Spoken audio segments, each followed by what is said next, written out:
Do'stlar, assalomu alaykum. Hammaga xayrli tong. Mana bugun bizning qilgan ishimiz Namangan viloyatining Norin tumanida qilingan ish.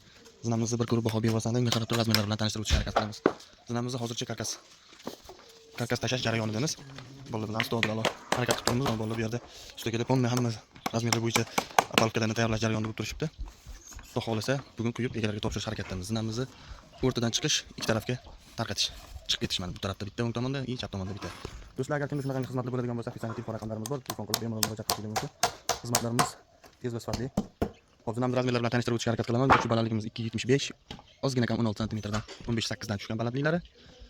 Mana ko'rishingiz mumkin, chiziqlar ham agar oftobda ko'rinadigan bo'lsa, chiqib tushishlarga udobli. Plashyatkamizni o'rtadagi plashyatkamiz razmeri 1.30 ga, uzunligi 1.30 ga, devordan chiqishi 1 metr.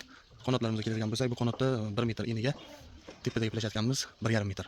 Gakini hisobiga ozgina cho'zilgan, 250-260 bo'ldi. Bu taraf ham xuddi shunaqa. Kuzatib biz ishlarimizga baho berib o'tib tursangiz, xudo xohlasa beton qilishdan keyingi holatlarni ham qo'yib boramiz. Hammaga xayrli kun.